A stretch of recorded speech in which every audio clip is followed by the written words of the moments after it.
Okay. So the second coming is right here at the end of the earth, right? But then there's a close of probation that is that your last, I guess, the last chance for God's people or anybody to be saved. But that's way before this. Well, this isn't actually like time period. Oh. So it can be anywhere. Yeah. But it actually ends before the second coming, which I didn't know about either until taking the class. It's interesting, right? How do they know that? It's in the Bible. It's like you guys all know about Noah's flood. Like after closing the door of Noah's ark, like there is like time period like 7 days. During 7 days there's no rain and nothing happened. It's like that. After closing probation, it's like closing door. It's like saying Noah's flood is kind of a good example of the last day event.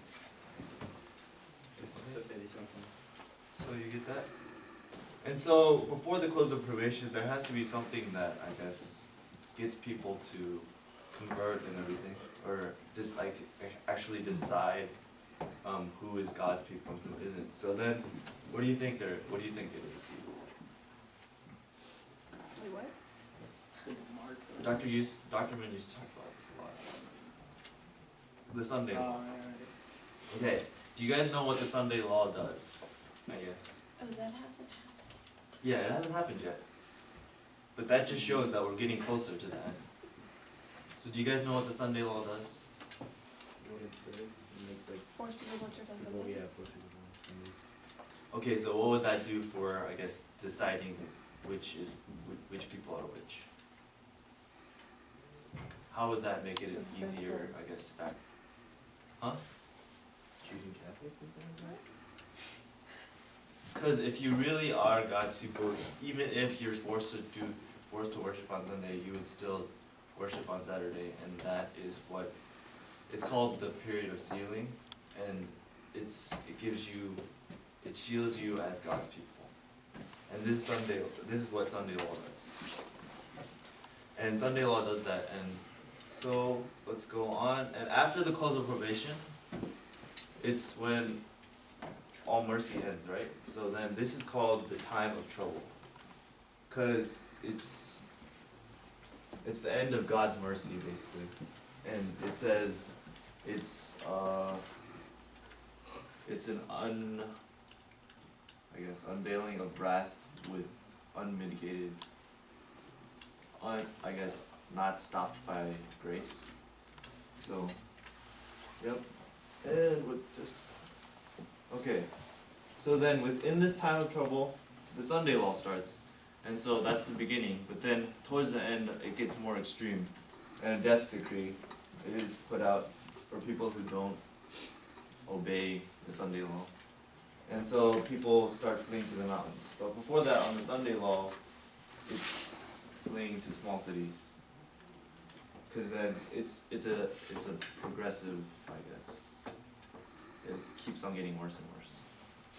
So first Sunday law comes and we flee to smaller cities, but then when the death decree comes out, we have to even leave the smaller cities and go into wilderness. Are we gonna be alive when this happens? No one knows. It really depends. Right? And then starting from the death decree to the second coming, within the time of trouble, it's called Jacob's time of trouble, and that's, I guess, a more, extreme period. And within Jacob's time of trouble, did you guys know at end times there's gonna be more plagues? Yeah, earthquake. So there's gonna be 7 different plagues, so these are the 7 different plagues that will come up. First it's boils, and then seas to blood, and then all the waters to blood, and then scorching sun, and then the darkness, the Euphrates dries up, but supposedly it's a figurative meaning, it doesn't mean the actual river Euphrates will dry up, and there will be hail, earthquake, and fire. What does Euphrates stand for? Do you know Euphrates? Euphrates? Oh, do you guys remember we studied about Genesis? Genesis 2:14 to 16. It's talking about 4 rivers from Garden of Eden. Do you guys remember? like for instance Bison and Gihon and Euphrates. Tigris? Yeah, Tigris. Yes. One of them is Euphrates. And at Garden of Eden was around Euphrates. There's some kind of symbolic meaning. We will actually that's the next topic of our Revelation seminar. So we'll talk about that more like next seminar. So Tigris and Euphrates is in Iraq, isn't it? Oh yeah, that's Yeah. right. It's around. Middle East. That is still there is so probably around Iraq there was Garden of Eden there. So anyway, so we'll talk about that later. Some kind of symbolic meaning like that. Okay, see, so there's a lot of stuff here, right, guys? But then there's even more stuff behind this stuff, but I can't put all that in because I don't remember some of it. And then there's so much stuff that I just didn't put it all in. But there's plenty.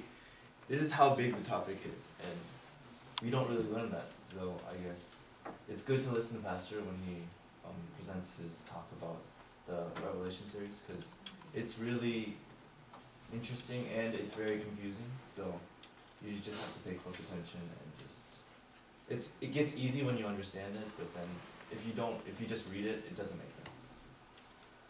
And so I guess this doesn't really tie in with it, but sort of. This talks about the different beliefs of different Christian churches, denominations. So right here, this is what Adventists believe. There's the tribulation, whatever, before second coming, like time of trouble and everything. And then we go up to heaven, and then there's the millennium, and then there's the last judgment. So that's what Adventists believe. But then there's also people who believe that there's going to be a second coming.